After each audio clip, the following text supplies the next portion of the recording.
Umar bin Al-Khattab merasa gelisah ketika datang kabar secara beruntun tentang serangan licik yang dilancarkan oleh angkatan bersenjata Persia terhadap kaum muslimin.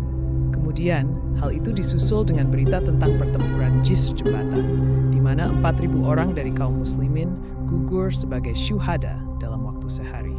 Itu semua masih ditambah dengan pelanggaran-pelanggaran yang dilakukan oleh orang-orang Irak terhadap perjanjian-perjanjian yang berlaku pada mereka. Karena itulah, sang khalifah mengambil keputusan untuk pergi dan memimpin sendiri tentara Islam dalam perjuangan bersenjata yang menentukan melawan Persia. Bersama beberapa orang sahabat dan dengan menunggang kendaraan, Umar berangkat dengan meninggalkan Ali di Madinah sebagai wakilnya. Tetapi, belum terlalu jauh dari kota, sebagian anggota rombongan berpendapat dan mengusulkan agar ia kembali dan memilih salah seorang di antara para sahabat untuk melakukan tugas tersebut. Usulan ini diprakarsai oleh Abdurrahman bin Auf yang menyatakan bahwa menyia-nyiakan nyawa mukminin dengan cara seperti ini, sementara Islam sedang menghadapi hari-harinya yang menentukan, adalah perbuatan yang keliru. Akhirnya, Umar menyuruh kaum muslimin berkumpul untuk bermusyawarah dan diserukanlah As-Shalatu Jami'ah. Ali juga dipanggil agar datang, dan ia pun berangkat bersama beberapa orang penduduk Madinah menuju tempat persinggahan Amirul Mukminin. Akhirnya tercapailah persetujuan sesuai dengan apa yang diusulkan oleh Abdurrahman bin Auf, dan peserta musyawarah memutuskan agar Umar kembali ke Madinah dan memilih seorang panglima lain yang akan memimpin peperangan menghadapi Persia. Amirul Mukminin tunduk pada keputusan ini, lalu menanyakan kepada para sahabat siapa kiranya orang yang akan dikirim ke Irak itu. Kaum muslimin diam sejenak, mereka berpikir. Tiba-tiba Abdurrahman bin Auf berteriak, "Saya telah menemukannya." "Siapa dia?" tanya Umar. "Singa yang menyembunyikan kukunya, yaitu Sa'ad bin Malik Az-Zuhri," jawabnya. Pendapat ini didukung sepenuhnya oleh kaum muslimin, dan Amirul Mukminin meminta Sa'ad bin Malik Az-Zuhri, yang tiada lain adalah Sajjad bin Abu Waqqash, agar datang menghadap. Akhirnya, ia pun diangkat sebagai Amir atau Gubernur Militer di Irak yang bertugas mengatur pemerintahan dan sebagai panglima tentara. Siapakah dia singa yang menyembunyikan kukunya itu? Dan siapakah sejatinya orang yang bila datang kepada Rasulullah ketika berada di antara sahabat-sahabatnya, akan disambutnya dengan ucapan selamat datang sambil bergurau, dengan ungkapan, "Ini dia pamanku." Siapa orang yang punya paman seperti pamanku ini? Itulah dia Sa'ad bin Abu Waqqash. Kakeknya ialah Uhaib bin Manaf yang menjadi paman bagi Aminah ibunda Rasulullah. Saat masuk Islam saat berusia 19 tahun dan keislamannya termasuk yang terdahulu di antara para sahabat. Hal ini pernah diceritakannya sendiri. Allah menuturkan, "Aku pernah hidup suatu hari yang waktu itu aku adalah sepertiga Islam." Maksudnya bahwa ia adalah salah seorang di antara 3 orang yang paling dahulu masuk Islam. Pada hari-hari pertama Rasulullah menjelaskan tentang Allah yang Maha Esa dan tentang agama baru yang dibawanya sebelum beliau mengambil rumah Al-Arkam untuk tempat pertemuan dengan para sahabatnya yang telah mulai beriman. Sa'ad bin Abu Waqqash telah mengulurkan tangannya untuk berbayat kepada Rasulullah. Sementara itu, buku-buku tarikh dan riwayat menceritakan kepada kita bahwa ia termasuk salah seorang yang masuk Islam karena keislaman Abu Bakar dan atas upaya dakwah darinya. Mungkin saja ia menyatakan keislamannya secara terang-terangan bersama orang-orang yang dapat diyakinkan oleh Abu Bakar, yaitu Utsman bin Affan, Az-Zubair bin Al-Awam, Abdurrahman bin Auf, dan Talhah bin Ubaidullah. Dan ini tidak menutup kemungkinan bahwa ia lebih dulu masuk Islam secara sembunyi-sembunyi. Banyak sekali keistimewaan yang dimiliki oleh Sa'ad ini yang dapat ditonjolkan dan dibanggakannya. Tetapi, di antara semua itu 2 hal penting yang selalu menjadi senandungnya.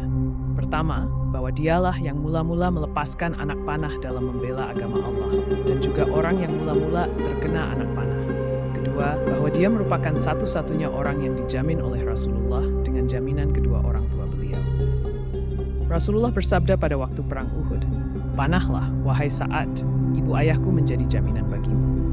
Kedua nikmat besar ini selalu menjadi kebanggaan Sa'ad sebagai wujud syukurnya kepada Allah. Allah menuturkan, "Demi Allah, akulah orang pertama yang melepaskan anak panah di jalan Allah." Ali bin Abu Thalib berkata, "Aku tidak pernah mendengar Rasulullah menyediakan ibu ayahnya sebagai jaminan seseorang, kecuali bagi Sa'ad. Aku mendengar beliau bersabda pada perang Uhud, 'Panahlah, "Wahai Sa'ad, ibu ayahku menjadi jaminan bagimu." Sa'ad termasuk seorang ksatria berkuda Arab dan sosok muslim yang paling berani. La mempunyai dua macam senjata yang sangat ampuh, yaitu panah dan doanya. Jika ia memanah musuh dalam peperangan, dapat dipastikan akan mengenai sasarannya. Dan jika ia menyampaikan suatu permohonan kepada Allah, dia pasti mengabulkannya. Menurut Sa'ad sendiri dan juga para sahabatnya, hal itu adalah disebabkan doa Rasulullah juga bagi pribadinya. Suatu hari ketika Rasulullah menyaksikan sesuatu yang menyenangkan dan berkenan di hati beliau dari Sa'ad, beliau pun mengucapkan doa yang makbul ini. Ya Allah, tepatkanlah bidikan panahnya dan kabulkanlah doanya. Demikianlah, ia terkenal di kalangan saudara-saudara dan para sahabatnya bahwa doanya tidak ubahnya bagai pedang yang tajam. Hal ini juga disadari sepenuhnya oleh Sa'ad sendiri, hingga ia tidak ingin berdoa untuk kecelakaan seseorang, kecuali dengan menyerahkan urusannya kepada Allah Ta'ala. Sebagai contoh ialah peristiwa yang diriwayatkan oleh Amir bin Sa'ad berikut. Sa'ad mendengar seorang laki-laki memaki Ali, Talhah, dan Az-Zubair. Ketika dilarang, orang itu tidak menghiraukannya.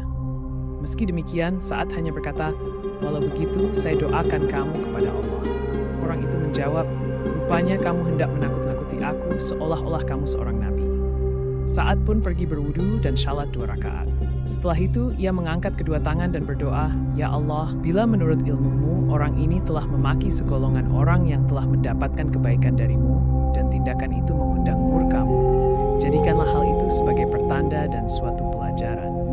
Tidak lama setelah itu, tiba-tiba dari salah satu pekarangan rumah, muncul seekor unta liar, dan tanpa dapat dibendung, masuk ke dalam lingkungan orang banyak, seolah-olah mencari seseorang.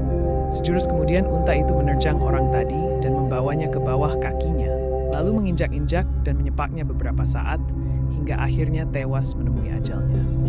Kenyataan ini pertama kali mengungkapkan kebeningan jiwa, kebenaran iman, dan keikhlasannya yang mendalam.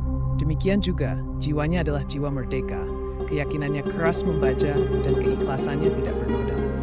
Untuk menopang ketakwaannya, ia selalu memakan yang halal dan menolak dengan keras setiap dirham yang mengandung syubhat. Pada masa-masa akhir kehidupan Sa'ad, ia termasuk kalangan muslim yang kaya dan berharta. Waktu wafat, ia meninggalkan kekayaan yang tidak sedikit. Tetapi, kalau biasanya harta banyak dan harta halal itu jarang sekali dapat terhimpun, di tangan Sa'ad hal itu bisa terwujud. Telah dilimpahi harta yang banyak, yang baik dan yang halal sekaligus. Di samping itu, ia dapat dijadikan seorang mahaguru dalam soal membersihkan harta. Dan kemampuannya dalam mengumpulkan harta dari barang bersih lagi halal, itu disaingi oleh kemampuan menaftahkannya di jalan Allah. Ketika Haji Wada, Sa'ad ikut bersama Rasulullah, kebetulan ia jatuh sakit dan Rasulullah datang menjenguknya. Sa'ad bertanya, "Wahai Rasulullah, saya ini orang yang banyak harta dan ahli warisku hanya seorang putih saja. Bolehkah saya menyedekahkan 2/3 hartaku?" Beliau menjawab, "Tidak." Sa'ad berkata, "Bagaimana kalau setengahnya?" Beliau menjawab, "Jangan." Sa'ad kembali berkata, "Bagaimana kalau sepertiganya?" Beliau menjawab, "Ya, dan sepertiga itu pun sudah banyak. Lebih baik engkau meninggalkan ahli waris dalam keadaan mampu daripada membiarkannya dalam keadaan miskin dan menadahkan tangannya kepada orang iain. Setiap nafkah yang kau keluarkan dengan mengharap keridhaan Allah, pastilah akan diberi ganjaran, bahkan walau sesuap makanan yang kau suapkan di mulut istrimu." Sekian lama, Sa'ad mengais grace seorang polis saja. Tetapi setelah peristiwa tersebut, ia mendapatkan rezeki berperistoring. Karena takutnya kepada Allah, Sa'ad sering menangis. Jika ia mendengar Rasulullah berpidato dan menasihati umat, air matanya bercucuran hingga hampir-hampir memenuhi pangkuannya. La adalah seorang sahabat yang diberi nikmat taufik dan diterima ibadahnya. Suatu hari ketika Rasulullah sedang duduk-duduk bersama para sahabat, tiba-tiba beliau menatap dan menajamkan pandangannya ke arah ufuk, bagai seseorang yang sedang menunggu bisikan atau kata-kata rahasia.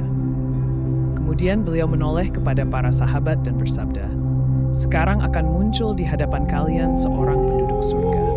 Para sahabat pun melongok kiri kanan dan ke setiap arah untuk melihat siapakah kiranya orang berbahagia dan beruntung mendapatkan taufik dan karunia itu. Tidak lama setelah itu, Sa'ad bin Abu Waqqas muncul di hadapan mereka. Setelah itu, Abdullah bin Amr bin Al-Ash selalu membuntutinya dan memohon memohon dengan sangat agar menunjukkan kepadanya jenis ibadah dan amalan untuk mendekatkan diri kepada Allah, yang menyebabkannya berhak menerima ganjaran dan kabar gembira seperti dirinya. Sa'ad menjawab, tak lebih daripada amal ibadah yang biasa kita kerjakan. Hanya saja, aku tidak pernah menaruh dendam atau niat jahat terhadap seorang pun di antara kaum muslimin. Itulah dia singa yang menyembunyikan kukunya. Seperti diungkapkan oleh Abdurrahman bin Auf. Itulah tokoh yang dipilih oleh Umar untuk memimpin pertempuran Qadisiyah yang dahsyat itu. Mengapa Umar memilihnya untuk melaksanakan tugas yang paling rumit yang sedang dihadapi Islam dan kaum muslimin? Jawabannya, karena keistimewaannya terpampang jelas di hadapan Amirul Mukminin, sebab ia adalah orang yang doanya, jika ia memohon agar diberi kemenangan oleh Allah, pastilah akan dikabulkannya. Seorang yang sangat hati-hati dalam persoalan makan, terpelihara lisan dan suci hatinya. Salah seorang anggota pasukan berkuda di Perang Badar, di Perang Uhud, dan di setiap perjuangan bersenjata yang diikutinya bersama Rasulullah.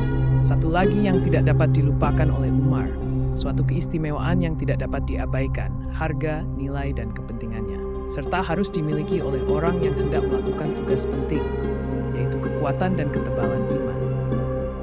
Umar tidak pernah lupa kisah Sa'ad dengan ibunya sewaktu ia masuk Islam dan mengikuti Rasulullah. Ketika itu, segala usaha ibunya untuk membendung dan menghalangi putranya dari agama Allah mengalami kegagalan. Ditempuhnya segala jalan yang tidak dapat tidak, pasti akan melemahkan semangat Sa'ad dan akan membawanya kembali ke pangkuan agama berhala dan kepada kaum kerabatnya. Wanita itu menyatakan akan mogok makan dan minum sampai Sa'ad bersedia kembali ke agama nenek moyang dan kaumnya. Rencana itu dilaksanakannya dengan tekad yang luar biasa. Ia benar-benar tidak mau menjamah makanan atau minuman apapun hingga hampir menemui ajalnya. Tetapi Sa'ad tidak terpengaruh oleh hal tersebut, bahkan ia tetap pada pendiriannya. Tidak mungkin menjual agama dan keimanannya dengan sesuatu pun, bahkan walau dengan nyawa ibunya sekalipun. Ketika keadaan ibunya telah demikian gawat, beberapa orang keluarganya membawa Sa'ad kepadanya untuk menyaksikannya kali yang terakhir. Dengan hadapan hatinya akan menjadi lunak jika melihat ibunya dalam keadaan sekarat. Sesampainya di sana, Sa'ad menyaksikan suatu pemandangan yang sangat menghancurkan hatinya, seolah-olah dapat menghancurkan baja dan meluluhkan batu karang. Tetapi keimanannya terhadap Allah dan Rasul lebih unggul daripada kekerasan baja dan batu karang manapun juga. Mendekatkan wajahnya ke wajah ibunya dan mengeluarkan kata-kata dengan suara keras agar kedengaran olehnya. Demi Allah, ketahuilah wahai ibunda, seandainya bunda mempunyai 100 nyawa, lalu ia keluar satu persatu, tidaklah Ananda akan meninggalkan agama ini walau ditebus dengan apapun juga. Maka terserah kepada bunda, apakah bunda akan makan atau tidak. Akhirnya, ibunya menghentikan tekadnya dan turunlah wahyu yang mendukung pendirian Sa'ad. Allah berfirman, dan jika keduanya memaksamu untuk mempersekutukan aku dengan sesuatu yang kau tidak mempunyai ilmu tentang itu, maka janganlah engkau menaati keduanya. Bukankah ini betul-betul singa yang menyembunyikan kukunya? Jika demikian halnya, sangat wajar bila Amirul Mukminin dengan hati tenang memancangkan panji-panji Qadisiyah di tangan kanannya dan mengirimnya untuk menghalau pasukan Persia yang jumlahnya tidak kurang dari 100.000 prajurit yang terlatih dan diperlengkapi dengan senjata dan alat pertahanan yang paling ditakuti dunia waktu itu. Mereka dipimpin oleh otak-otak perang yang paling jempol dan ahli-ahli siasatnya yang paling cerdik dan licik. Saat berangkat memimpin 30.000 mujahid dengan panah dan tombak di tangan masing-masing untuk menghadapi tentara musuh berjumlah besar tersebut.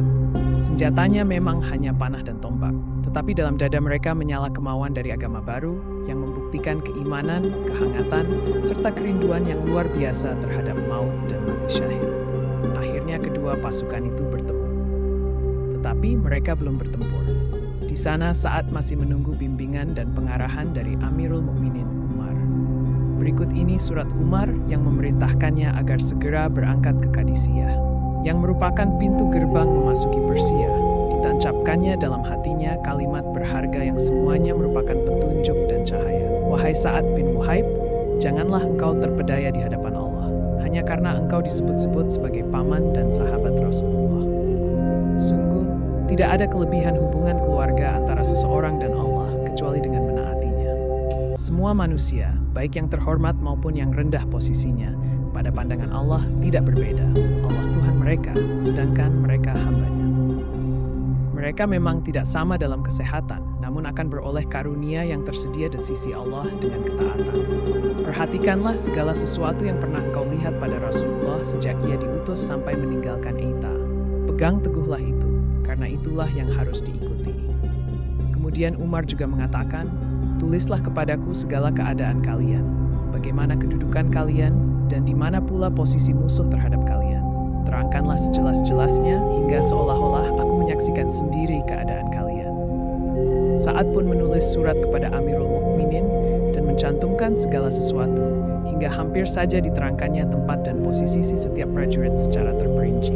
Saat telah sampai di Qadisiyah, sementara seluruh tentara dan rakyat Persia bersatu, sesuatu hal yang tidak pernah mereka lakukan selama ini.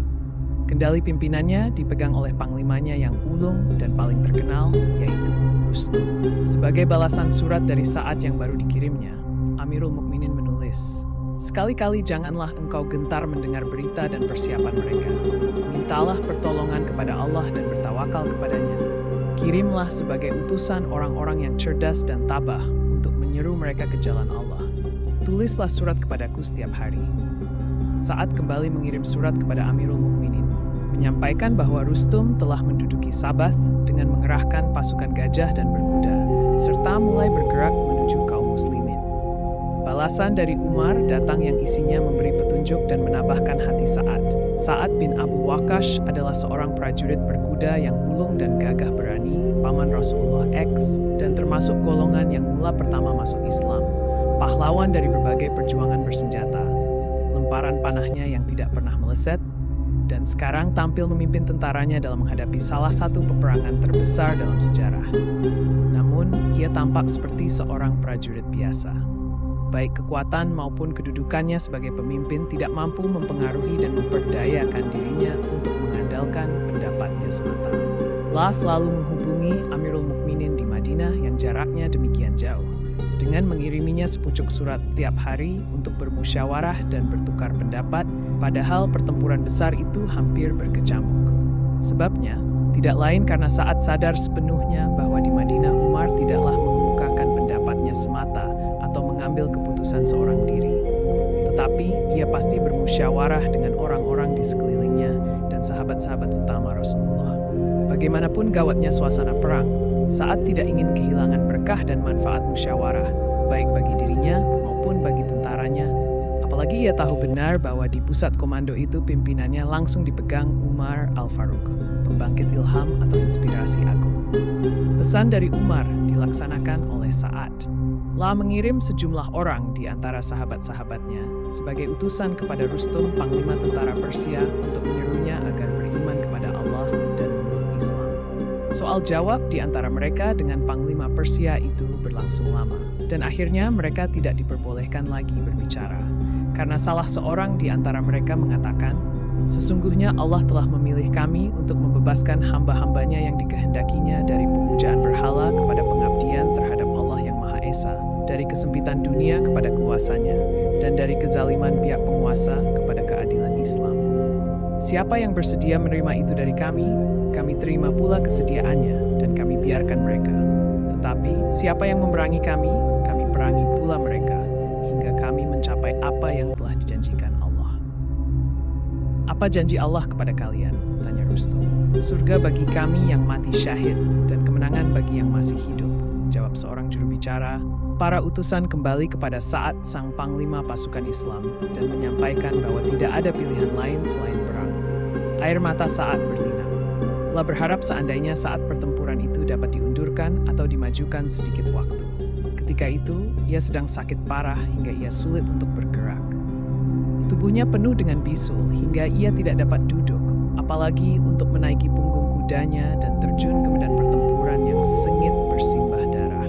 Seandainya perang itu terjadi sebelum ia jatuh sakit atau setelah sakitnya sembuh, ia tentu akan menunjukkan prestasi yang agung. Adapun sekarang ini, duduk pun sulit baginya.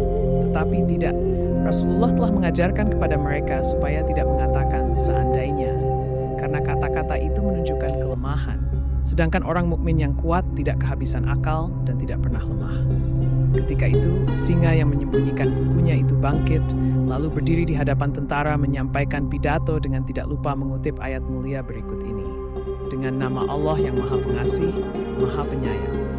Dan sungguh telah kami tulis di dalam Zabur setelah di dalam Adzris Mahfuz bahwa bumi ini akan diwarisi oleh hamba-hambaku yang saleh. Setelah menyampaikan pidatonya, Sa'ad menunaikan syalat zuhur bersama tentaranya. Kemudian sambil menghadap ke arah mereka, ia mengucapkan takbir 4 kali. Allahu Akbar, Allahu Akbar, Allahu Akbar, Allahu Akbar. Alam pun bergemuruh oleh suara takbir. Dan sambil menunjuk ke arah musuh dengan lengannya, bagai anak panah yang sedang melesat, Sa'ad berseru kepada anak buahnya, "Majulah dengan berkah dari Allah." Dengan ketabahan menahan rasa sakit yang dideritanya, Sa'ad naik ke teras barak yang ditinggalinya dan dijadikan sebagai markas komandonya. Lalu duduk bersandar dengan dialasi bantal, sementara pintu barak terbuka lebar. Sedikit saja serangan dari orang-orang Persia ke barak itu sudah bisa menyebabkan panglima kaum muslimin tersebut jatuh ke tangan mereka, hidup atau mati. Tetapi ia tidak gentar dan tidak merasa takut. Bisul-bisul di tubuhnya pecah, tetapi ia tidak peduli dan terus berseru dan bertakbir serta mengeluarkan perintah kepada anak buahnya, "Majulah ke kanan," dan kepada yang lain, "Tutup pertahanan sebelah kiri. Awas di depanmu, wahai Mukira. Ke belakang mereka, wahai Jarir. Pukullah, wahai Numan. Serbulah, wahai Asyats. Hantamlah, wahai Kakak. Majulah semua, wahai sahabat-sahabat Muhammad S." Suaranya yang berwibawa, penuh tekad dan semangat baja, menyebabkan setiap prajurit itu berubah menjadi kesatuan yang utuh. Tentara Persia pun berjatuhan tidak ubahnya bagai lalat-lalat yang bergeletakan. Pemujaan berhala dan peribadatan kepada api roboh bersama mereka.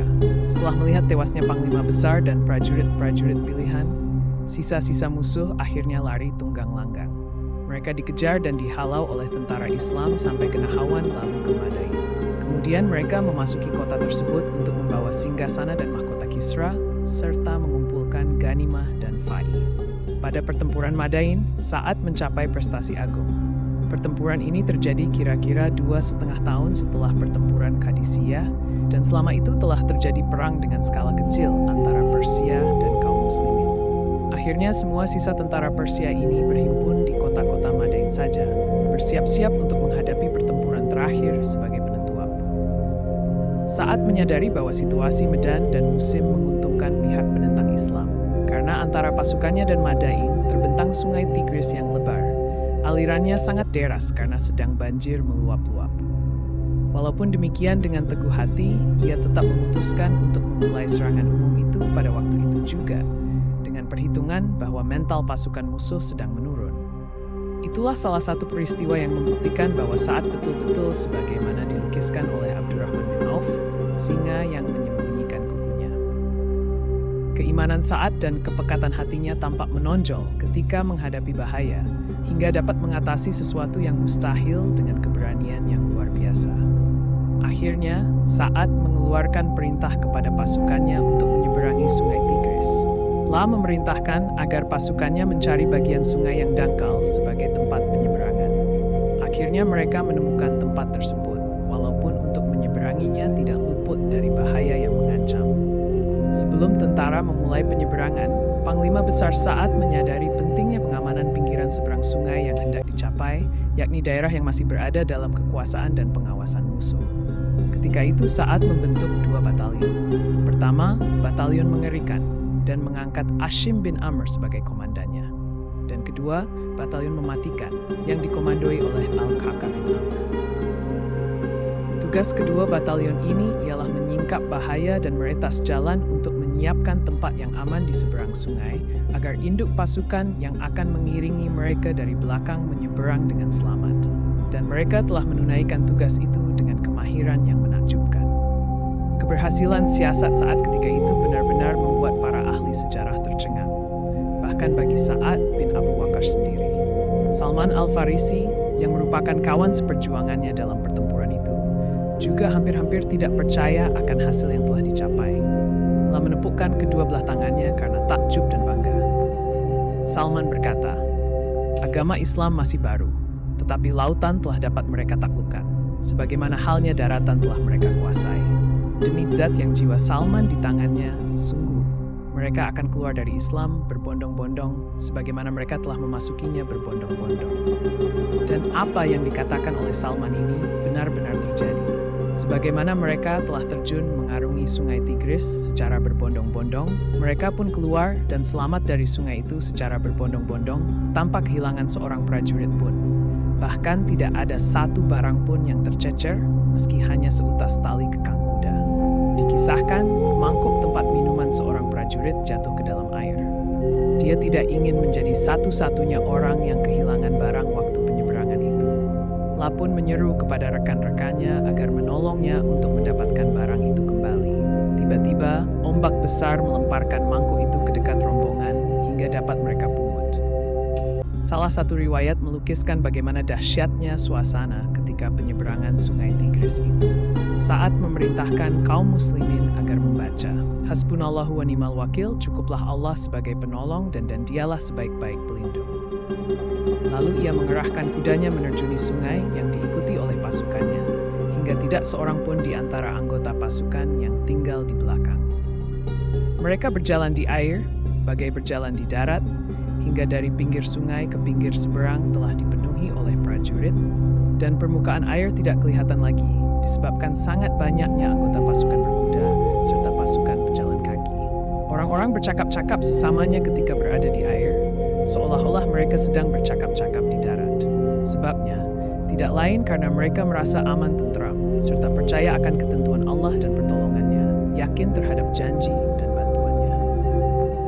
Tatkala saat diangkat Umar sebagai Amir wilayah Irak, ia mulai membangun dan merekonstruksi sumber daya manusia, telah melukis sejarah kota Kufah, dan hukum Islam diumumkan serta dilaksanakan di daerah yang luas itu. Suatu hari, rakyat Kufah mengadukan Sa'ad yang menjadi pemimpin mereka kepada Amirul Mukminin Umar. Tabiat pemberontak rupanya telah menguasai mereka, sehingga mereka mengajukan klaim yang menggelikan. Mereka mengatakan, Sa'ad tidak baik syalatnya. Mendengar itu, Sa'ad hanya tertawa terbahak-bahak dan berkata, "Demi Allah, yang saya lakukan hanyalah mengerjakan syalat bersama mereka seperti syalat Rasulullah, yaitu memanjangkan 2 rakaat yang awal dan memendekkan 2 rakaat yang akhir." Saat dipanggil Umar ke Madinah untuk menghadap, Sa'ad tidak marah, bahkan segera memenuhi panggilan itu secepatnya. Setelah beberapa lama, Umar bermaksud untuk mengembalikannya ke Kufah. Tetapi sambil tertawa saat menjawab, "Apakah engkau hendak mengembalikan aku kepada kaum yang telah menuduh bahwa syalatku tidak baik?" Saat memilih tinggal di Madinah. Ketika Amirul Mukminin Umar ditikam oleh seseorang, ia memilih 6 orang di antara sahabat-sahabat Rasulullah yang akan mengurus soal pemilihan khalifah baru. Dengan mengukakan alasan bahwa ke-6 orang yang dipilihnya itu adalah terdiri dari orang-orang yang diridhai Rasulullah sewaktu beliau hendak berpulang ke rahmatullah. Di antara 6 sahabat terdapatlah Sa'ad bin Abu Waqqas. Bahkan dari kalimat-kalimat Umar yang akhir terdapat kesan bahwa seandainya ia hendak memilih salah seorang di antara mereka, maka pilihannya akan jatuh pada Sa'ad. Sewaktu memberi wasiat dan mengucapkan selamat perpisahan dengan sahabat-sahabatnya, Umar berkata, "Jika khalifah dijabat oleh Sa'ad, demikianlah sebaiknya. Namun bila itu dijabat oleh lainnya, hendaklah ia menjadikan Sa'ad sebagai penasihatnya." Sa'ad dikaruniai usia panjang hingga saat terjadinya fitnah besar. Tetapi Sa'ad tidak hendak mencampurinya. Bahkan kepada keluarga dan putra-putranya dipesankan agar tidak menyampaikan suatu berita pun mengenai hal itu kepadanya. Suatu saat, perhatian semua orang tertuju kepadanya, dan keponakannya yang bernama Hasim bin Utbah bin Abu Waqqas datang menjumpainya. Seraya berkata, "Paman, di sini telah siap 100.000 bilah pedang yang menganggap bahwa pamanlah yang lebih berhak mengenai urusan khilafah ini." Sa'ad menjawab, "Dari 100.000 bilah pedang itu, saya inginkan sebilah pedang saja. Jika aku tebaskan kepada orang mukmin, itu tidak akan mempan sedikit pun juga. Tetapi bila saya pancungkan kepada orang kafir, niscaya putus batang lehernya." Mendengar jawaban itu, keponakannya itu mengerti maksudnya dan membiarkannya dalam sikap damai dan tidak hendak bercampur tangan. Ketika kekhalifahan telah sampai pada giliran Muawiyah dan kendali kekuasaan tergenggam dalam tangannya, Muawiyah bertanya kepada Sa'ad, mengapa Anda tidak ikut berperang di pihak kami?" Sa'ad menjawab, "Aku sedang lewat di suatu tempat yang dilanda angin topan berkabut gelap." Aku pun berkata, wahai saudaraku." Aku kemudian menghentikan kendaraan menunggu jalan terang kembali. Muawiyah berkata, "Bukankah di dalam Al-Quran tidak ada kata-kata, wahai saudaraku? Tetapi Allah Ta'ala hanya berfirman, dan apabila ada dua golongan orang mukmin berperang, maka damaikanlah antara keduanya. Jika salah satu dart keduanya berbuat zalim terhadap golongan yang lain, maka peranglah yang berbuat zalim itu, sehingga golongan itu kembali kepada perintah Allah. Nah, Anda tidak berada di pihak yang aniaya terhadap pihak yang benar, dan tidak pula berada di pihak yang benar terhadap golongan yang aniaya." Sa'ad menjawab, "Aku tidak hendak memerangi seorang laki-laki," maksudnya Ali, "yang mengenai dirinya Rasulullah pernah bersabda, 'Engkau di sampingku, tidak ubahnya sebenih kedudukan Harun di samping Musa. Hanya saja engkau bukan nabi, karena tidak ada lagi nabi setelah diriku.'" Pada tahun 54 H, yakni ketika usia Sa'ad telah lebih dari 80 tahun, ia sedang berada di rumahnya di Akik untuk menghadapi detik-detik akhir untuk kembali kepada Allah Ta'ala. Saat-saat terakhir itu diceritakan oleh putranya kepada kita sebagai berikut. "Kepala ayahku berada di pangkuanku ketika ia hendak meninggal. Aku menangis, maka ia berkata, 'Mengapa kamu menangis, wahai anakku? Sungguh, Allah tidak akan menyiksaku selamanya, dan aku termasuk salah seorang penduduk surga.' Kekuatan imannya tidak tergoyahkan oleh apapun juga, bahkan oleh guncangan dan kengerian maut. Bukankah Rasulullah telah menyampaikan kabar gembira kepadanya, dan ia percaya penuh akan kebenaran Rasulullah itu? Jadi, apa yang akan ditakutkannya lagi? Sungguh, Allah tiada akan menyiksaku, dan sungguh aku termasuk penduduk surga." Hanya saja, Sa'ad ingin menemui Allah dengan membawa kenang-kenangan yang paling manis dan mengharukan, yang telah menghubungkan dengan agamanya dan mempertemukan dengan Rasulnya. Itulah sebabnya ia memberi isyarat ke arah peti simpanannya, yang ketika mereka buka dan keluarkan isinya, ternyata sehelai kain tua yang telah usang dan lapuk. La menyuruh keluarganya agar mengafani mayatnya nanti dengan kain itu. Ketika itu ia berkata, "Aku telah menghadapi orang-orang musyrik waktu perang Badar dengan memakai kain itu, dan telah kusimpan ia sekian lama untuk keperluan pada hari ini." Memang kain usang yang telah lapuk itu tidak dapat dianggap sebagai kain biasa. La adalah panji-panji yang senantiasa berkibar di puncak kehidupan tinggi dan panjang yang dilalui pemiliknya dengan tulus dan beriman, serta gagah berani. Sosok tubuh salah seorang yang terakhir meninggal di antara orang-orang muhajirin ini dipikul di atas pundak orang-orang yang membawanya ke Madinah untuk ditempatkan dengan aman di dekat sekelompok tokoh-tokoh suci di antara para sahabat yang telah mendahuluinya menemui Allah. Dan jasad-jasad mereka yang dipenuhi rasa rindu itu mendapatkan tempatnya di tanah bagi. Selamat jalan, wahai Sa'ad. Selamat jalan, wahai pahlawan Qadisiyah, pembebas Madain dan pemadam api sesembahan di Persia untuk selama-lamanya.